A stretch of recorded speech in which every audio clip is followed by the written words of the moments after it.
Hey everyone, Luis here, and welcome back to the channel. Little Nightmares 2 continues the trend set by these unsettling side-scrollers like Limbo and Inside before it, giving you a short but well-paced game filled with great puzzles and an underlying story. It's charming as much as it is unsettling, and though it's quite short, I find myself consistently more drawn to these bite-sized fantastic games. If you're new to the channel, then make sure you hit that subscribe button, maybe hit the bell icon, and share the video with your friends if you found the video useful. Now let's get into this review, starting off with story. Despite not having any dialogue, Little Nightmares 2 does a phenomenal job at crafting a rich and intricate story through its environmental design. Although you don't technically have to play the first game to play the second one, you'll no doubt benefit from the added Easter eggs and secrets from the first game. Nevertheless, even if you don't play the first game, you'll somewhat understand most of what's going on outside of the two different endings that will most certainly lead to many scratching their heads and googling what that was all about. As someone that did play Little Nightmares 1, I loved all the callbacks to the first game and the little intricate details that seemed irrelevant at first, but then certainly paid off by the end of the game. If you played Limbo, Stella, or Inside, you'll probably feel like Little Nightmares 2 is up your alley. I know I did. While most of the design language from the first game is still here, the sequel layers on top of it some minor new mechanics and I think more importantly, an expansive continuation of its world.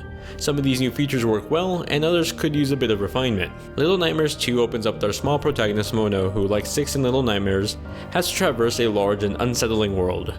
Mono may just be a speck of dust in this wildly warped nightmare, but that's what makes this world so fun to explore. Whether I was trying to open a door, get a hold of a key, or run for my life from a nightmarish looking creature, that smaller perspective truly made the exploration fun.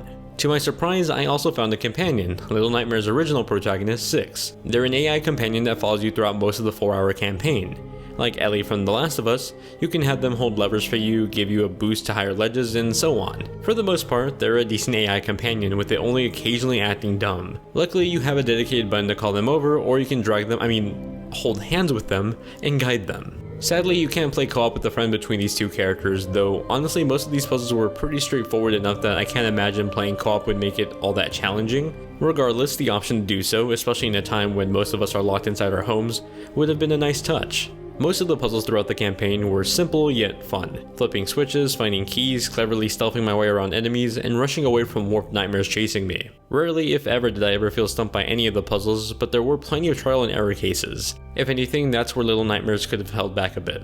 While I don't mind solving puzzles through trial and error, Little Nightmares 2 featured great and suspenseful moments that sort of forced trial and error solutions.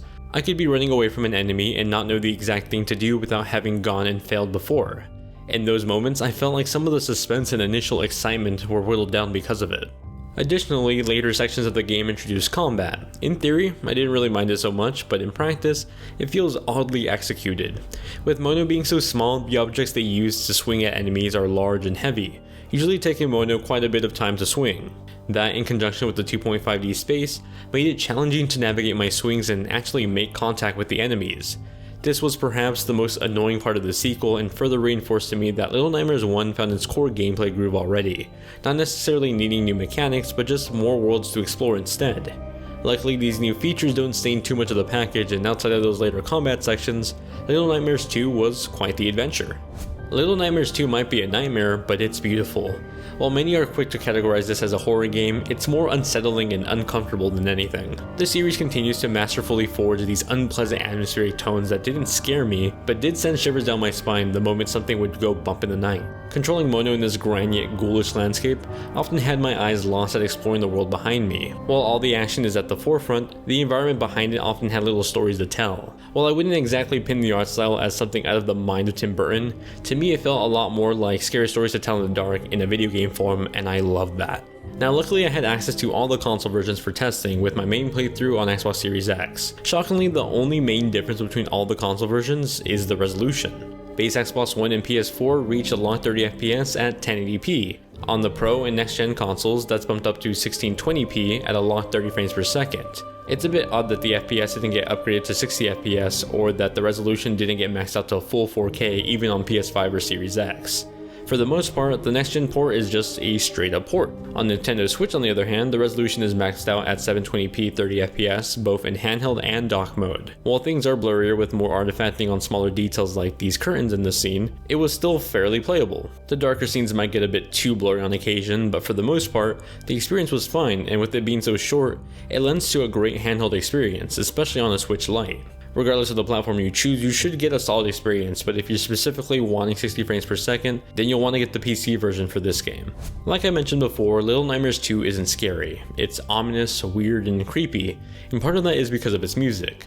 A lot of the music here mixes in slow and dark piano tracks, highlighted by higher notes that left me feeling not scared, but anxious and uneasy. Furthermore, I think it was the moments without music, those that chose to keep things silent outside of the ambient noise, that truly kept me on my toes while exploring. These characters don't have a lot to say verbally, but the world did. With my best pair of headphones available, I dove right into it. Little Nightmares 2 doesn't try to reinvent the wheel all that much when it comes to mechanics, and that's because it didn't have to. The odd feeling combat is a great example of if it ain't broke, don't fix it, or maybe just don't add on to it. What Little Nightmares 2 does excel at is expanding its world and lore, putting together a fascinating story, and ultimately continuing what is a fun but bite-sized adventure, perfect for a single sitting. While it may be a bit of a high asking price at $30 for a 4-hour campaign, I find myself increasingly more invested in these smaller but well-paced packages. If you're tight on cash, then maybe pick this up on sale, but if you're looking for a fun adventure to play over the weekend, Little Nightmares 2 is a great piece of gaming comfort food. Thanks so much for watching my review. If you found it useful, then let me know with a like and a comment below. Let me know, are you picking this up? Did you play the first game? If not, be sure to check it out on PS Plus, Xbox Gold, or Game Pass. I believe it recently became available through all of those services. Anyway, I gotta get back to some gaming, but I'll see you all over on my Discord server or in the comments down below.